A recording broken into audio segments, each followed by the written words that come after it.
नमस्कार दोस्तों, मैं हर्षवर्धन और आज हम डिस्कस करने जा रहे हैं एक्सटिंक्शन ऑफ ईजमेंट। पिछली वीडियो में हमने डिस्कस किया था कि ईजमेंट क्या होता है और किस तरीके से उसको एक्वायर किया जाता है। आज हम डिस्कस करेंगे कि किस तरीके से जो ईजमेंट का अधिकार है वो समाप्त हो जाता है, रद्द हो जाता है। 12 ऐसे तरीके हम जो है डिटेल में डिस्कस करेंगे। पहला पॉइंट है साहब, extinction bye dissolution of right of servient owner, यानी कि जिस व्यक्ति की ज़मीन में आपको मान लो रास्ते का अधिकार मिला है, जो रास्ता देने वाला है वो अपनी ही ज़मीन के ऊपर अगर जो है ओनरशिप का राइट खो देता है तो ऐसे केस में जो ईजमेंट उसने आपको दिया था वो भी समाप्त हो जाएगा। फॉर एग्जाम्पल, ए ने अपनी ज़मीन जो है बी को ट्रांसफ़र कर दी, कंडीशन ये लगा दी कि बी जो है वो सी के साथ शादी नहीं करेगा और अगर उसने सी के साथ शादी करी तो वो ज़मीन जो है वो वापस ए के पास चली जाएगी। बी ने क्या काम किया, ज़मीन ले ली। ज़मीन लेने के बाद उसने ईजमेंट का अधिकार दे दिया किसी दूसरे व्यक्ति को, उस ज़मीन के ऊपर से गुजरने का अधिकार दे दिया, है ना, राइट टू वे दे दिया। और उसके बाद उसने सी के साथ शादी कर ली।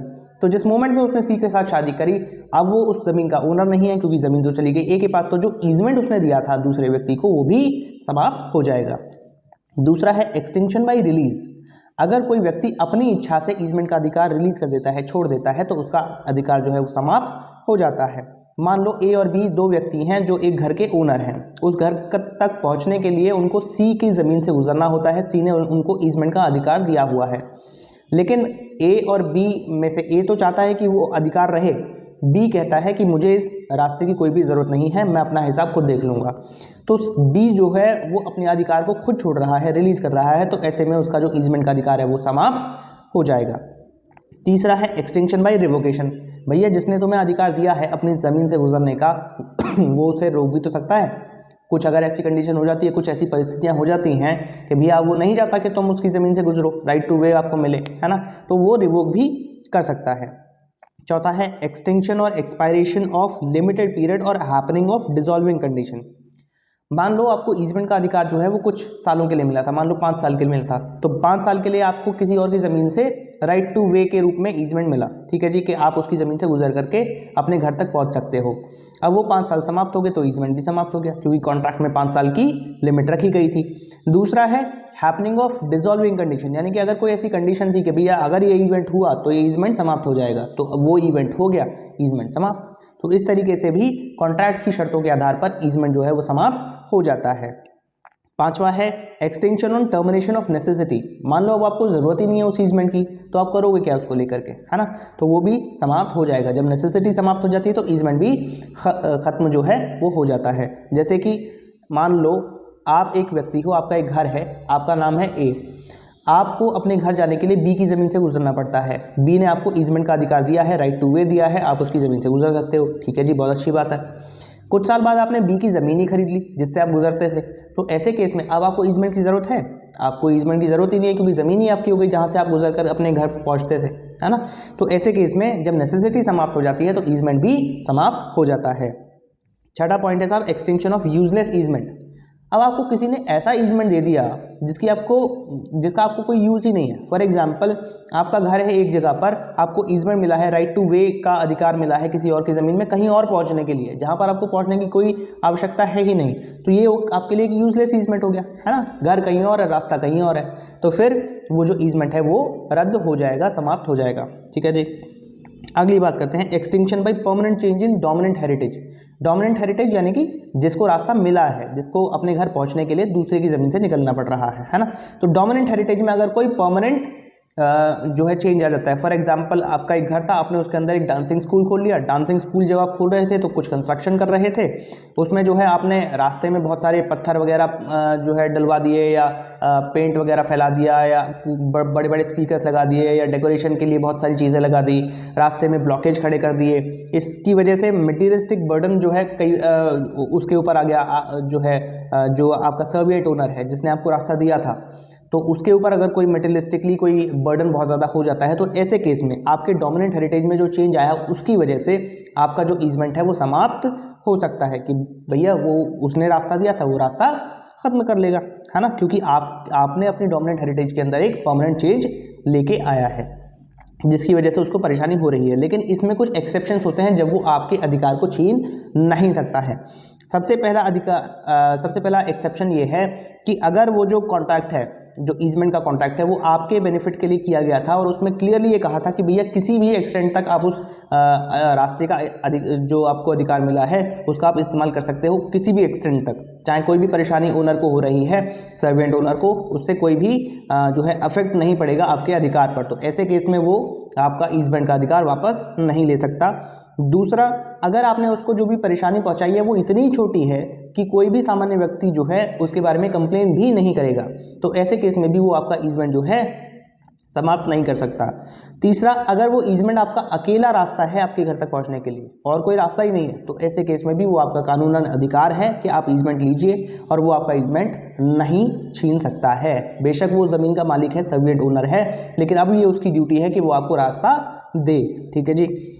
अगला पॉइंट देखते हैं, extinction on permanent alteration of servient heritage by superior force. अब जो सर्विएंट हेरिटेज है जिसकी ज़मीन से आपको रास्ता मिल रहा है, अगर उस ज़मीन में ही कोई परमानेंट चेंज आ जाता है, मान लो जो रास्ता उसने दिया था वहाँ पे अर्थक्वेक आ गया, रास्ता ही खराब हो गया, मान लो कट गया, कहीं और पहुँच गया रास्ता, तो वो ईजमेंट समाप्त है ना, क्योंकि रास्ता ही नहीं है तो ईजमेंट का क्या करोगे उस रास्ते पे।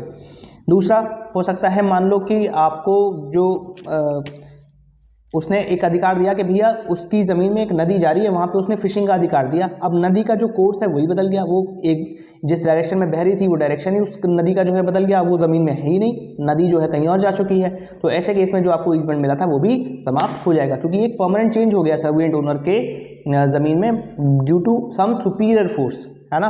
तो ऐसे केस में ना वो कुछ कर सकता है ना आप कुछ कर सकते हो, जो ईजमेंट मिला था वो समाप्त हो जाएगा। अगला पॉइंट है extinction by destruction of either heritage. मान लो डिस्ट्रक्शन ही हो जाए कंप्लीट तरीके से, या तो आपकी प्रॉपर्टी का या जहाँ पे आपको ईजमेंट मिला हुआ है उस प्रॉपर्टी का, तो भी ईजमेंट जो है वो समाप्त हो जाता है। अगला पॉइंट है extinction by unity of ownership. मान लो आपका एक घर है, आपको रास्ता मिला हुआ है बी की ज़मीन से अपने घर तक पहुँचने के लिए, अब आपने अपना घर भी बेच दिया और बी ने अपनी ज़मीन भी बेच दी किसी एक व्यक्ति को, सी को बेच दी मान लो, तो सी के पास वो घर भी है, ज़मीन भी है, उसको ईजमेंट की ज़रूरत ही नहीं है ना, यूनिटी ऑफ ओनरशिप हो चुकी है, पूरी की पूरी जो प्रॉपर्टी है दोनों उसका वो एक अकेला मालिक है, तो उसको ईजमेंट की ज़रूरत नहीं है, यूनिटी ऑफ ओनरशिप हो चुकी है, तो ईजमेंट जो है वो समाप्त हो जाएगा। ठीक है जी। अगला पॉइंट है एक्सटिंक्शन बाय नॉन एंजॉयमेंट। अगर आपको जो ईजमेंट का अधिकार मिला था, जो रास्ता मिला था किसी और ज़मीन से, तो उसको आपने इस्तेमाल नहीं किया है for a continuous period of 20 years और मोर, अगर आपने 20 वर्ष तक उस अधिकार का इस्तेमाल ही नहीं किया है, तो ऐसे केस में भी ईजमेंट जो है वो समाप्त हो जाता है। लेकिन इसमें भी कुछ कंडीशंस हैं जहां पर जो है, अगर मान लो आपने कोई कॉन्ट्रैक्ट किया है जिसमें कोई ऐसी शर्त लिखी हुई थी कि भैया 50 साल तक ये अधिकार आपके पास रहेगा, चाहे आप इस्तेमाल करो या ना करो, तो इस केस में 50 साल तक वो आपके पास रहेगा, उसमें फिर वो 20 वर्ष वाला प्रावधान जो है लागू नहीं होता है। अगला है भैया कि where the dominant heritage is held in co-ownership and one of the co-owners enjoys the easement within the said period। मान लो 20 वर्ष तक दो मालिक थे एक घर के, एक ने इस्तेमाल किया उस रास्ते को, दूसरे ने नहीं किया, तो ऐसे केस में वो जो ईजमेंट है वो समाप्त नहीं होगा। तीसरा है अगर वो ईजमेंट अकेला रास्ता है, ठीक है जी, जब भी ईजमेंट जो है नेसेसिटी होती है तो उसको समाप्त नहीं किया जा सकता है। ठीक है जी, और कोई रास्ता ही नहीं है प्रॉपर्टी तक पहुंचने का, तो वो ईजमेंट हमेशा बना रहेगा, चाहे आप उसका इस्तेमाल करो या ना करो। ठीक है जी।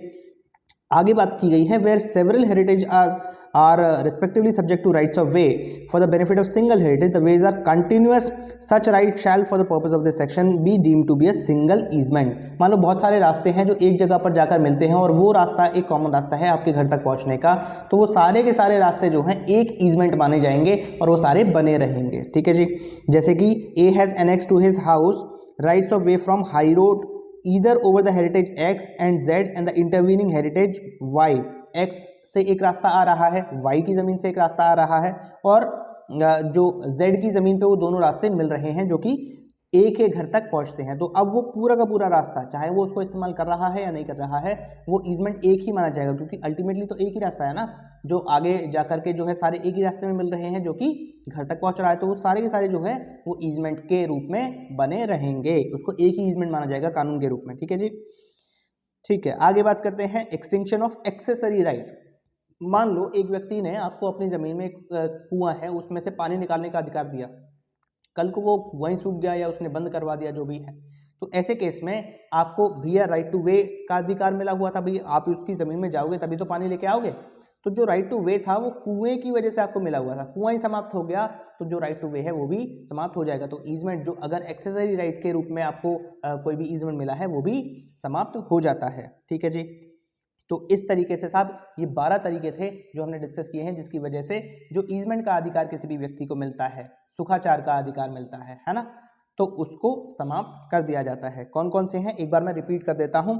पहला है जब सर्वेंट ओनर का राइट अपनी प्रॉपर्टी में समाप्त हो जाए तो जो ईजमेंट उसने दिया है वो भी समाप्त हो जाता है। दूसरा, अगर कोई अपनी इच्छा से अपने ईजमेंट के अधिकार को छोड़ दे तो समाप्त हो जाता है। तीसरा, अगर जिसने आपको अधिकार दिया है रास्ते से गुजरने का अपनी ज़मीन पे वो उसको रिवोक कर दे अधिकार को तो भी समाप्त हो जाता है। चौथा, अगर कोई लिमिटेड पीरियड था कॉन्ट्रैक्ट के अंदर जिसमें आपको ईजमेंट दिया गया था वो लिमिटेड पीरियड समाप्त हो जाए, या फिर कोई कंडीशन डाली गई थी कि भैया ये कंडीशन अगर पूरी हो जाएगी तो ईजमेंट समाप्त, तो उस कॉन्ट्रैक्ट की शर्तों के आधार पर भी ईजमेंट समाप्त हो जाता है। पांचवा, अगर कोई जो नेसेसिटी थी, जो जरूरत थी वही समाप्त हो गई ईजमेंट की तो भी ईजमेंट समाप्त हो जाता है। छठा, अगर वो यूजलेस ईजमेंट है, आपके किसी यूज का नहीं है, इस्तेमाल का नहीं है, तो भी समाप्त हो जाता है।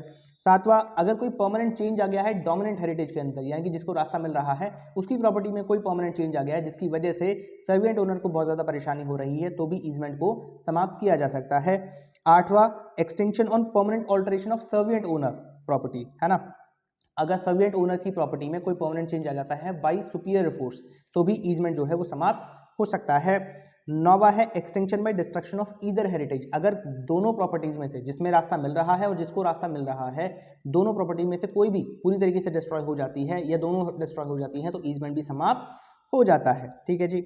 10वां, यूनिटी ऑफ ओनरशिप, मान लो दोनों जो जमीनें हैं वो एक ही व्यक्ति के नाम पे ट्रांसफर हो जाती हैं तो भी क्योंकि ईजमेंट की जरूरत नहीं है वो समाप्त हो जाता है। 11वां, नॉन एंजॉयमेंट, अगर 20 वर्ष तक आपने इस्तेमाल नहीं किया है ईजमेंट को और कोई ऐसा कॉन्ट्रैक्ट भी नहीं है कि 20 वर्ष से ज़्यादा आपको उस अधिकार का इस्तेमाल करने का जो है हक दिया गया है किसी कॉन्ट्रैक्ट के अंदर, तो भी वो ईजमेंट जो है वो समाप्त हो जाता है।